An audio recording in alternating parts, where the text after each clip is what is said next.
जो सबसे important part होता है गेट की जर्नी का, वो होता है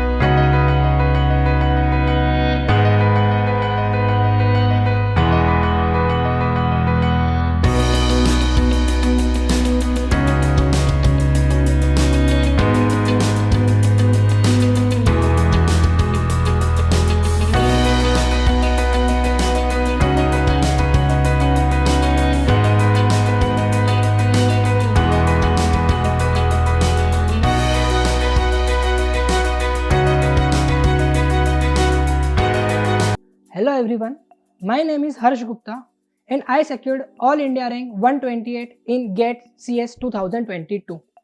आज मैं आपको बताना जा रहा हूँ कि बचे हुए अब 8 मंथ्स जो है 8 महीने बचे, उसमें आप कैसे एक अच्छी रैंक अचीव कर सकते हो, आप कैसे गेट का इतना ऊंचा पहाड़ जो है वो फोड़ सकते हो।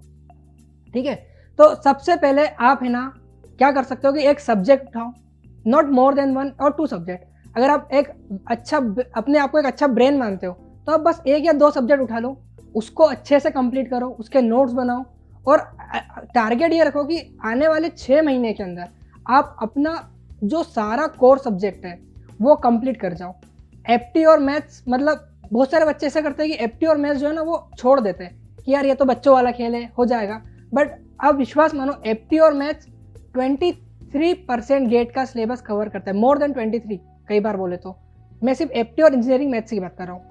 इसके अलावा बहुत सारे सब्जेक्ट ऐसे भी होते हैं, अगर आपके पास टाइम नहीं बचा है तो वो कवर कर लो। जैसे कि डिजिटल लॉजिक एक बहुत ही स्मॉल सब्जेक्ट है लेकिन उसका वेटेज थोड़ा ठीक ठाक है। कंपाइलर डिज़ाइन छोटा सब्जेक्ट है, सीएसओ कर सकते हो, डिस्क्रीट मैथमेटिक्स और एडा जो ऐसे सब्जेक्ट है जो कंसेप्ट पे बेस्ड है, मतलब इसमें याद नहीं रखना पड़ता, समझ में आ गया आपका क्वेश्चन बन जाएगा। बेसिकली हमारा लक्ष्य होना चाहिए 8 महीने के लिए कि हमें गेट में नंबर लाना है, एक डिसेंट रैंक लाना है, ना कि सारे सब्जेक्ट को कवर करना है, पीएचडी करनी है। हम गेट के थ्रू पीएचडी कर सकते हैं तो आगे के लिए छोड़ देते हैं उसको। उसके बाद जब आप आपका एक बार सब्जेक्ट कवर कर लो तो टेस्ट मतलब ऐसा है कि आपने सारा काम कर लिया और अगर टेस्ट नहीं दिए तो आपकी रैंक में इतना ज़्यादा इंप्रूवमेंट नहीं दिखेगा आपको खुद के अंदर, या रिजल्ट में भी रिफ्लेक्ट नहीं करेगा। मैं आपको यही सजेस्ट करूँगा कि जब 15 दिसंबर आ जाए तो तब तक आप सारे सब्जेक्ट को कंप्लीट कर लो और उसके बाद सिर्फ और सिर्फ टेस्ट सीरीज, रिवीजन और टेस्ट सीरीज। रिवीजन की स्ट्रेटेजी सबकी अपनी अपनी हो सकती है। अगर मैं मेरी बात करूं तो मैं टेस्ट के एनालिसिस और रिवीजन को कंबाइन करके करता था। मतलब जैसे कि एक क्वेश्चन पढ़ लिया मैंने, देख लिया इस पे आया है और वो क्वेश्चन मेरा बने या ना बने, मैं उस टॉपिक को मेरे नोट्स से पढ़ता था। तो इससे क्या होता है कि मेरा एक तो सारे सब्जेक्ट टच में भी रहता हूँ, बोरियत भी नहीं होती कि मैं एक ही सब्जेक्ट को रिवाइज करते जा रहा हूँ, और सबसे बड़ी बात कि जो क्वेश्चन फ्रिक्वेंटली आ रहे टेस्ट में उससे मैं ज़्यादा टच में रह पाता हूँ, ताकि गेट में भी वही प्रोबेबिलिटी होती है कि वो ज़्यादा क्वेश्चन जो टेस्ट सीरीज के टॉपिक से आ रहे हैं वही गेट में भी आने की प्रोबेबिलिटी ज़्यादा रहती है। दूसरी बात, जब आप एनालिसिस करो तो ऐसा मत आप ये देखो कि क्या मेरी मिस्टेक्स तो नहीं हो रही है।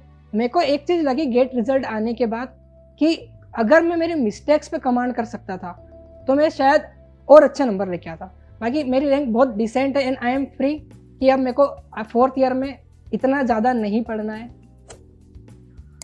फिर अगर बात करें रिवीजन स्ट्रेटेजी की, तो रिवीजन में आप ये कर सकते हो कि आप एक सब्जेक्ट उठा लो, टेस्ट रेगुलरली देना है, सब्जेक्ट उठा लिया रिवीजन के लिए, उसको नोट्स से पढ़ो, जो आपके नोट्स है ना उससे पढ़ो। नोट्स आपके खुद के होने चाहिए ताकि आपको याद रहे कि मतलब मैंने यहाँ पर क्या लिखा है।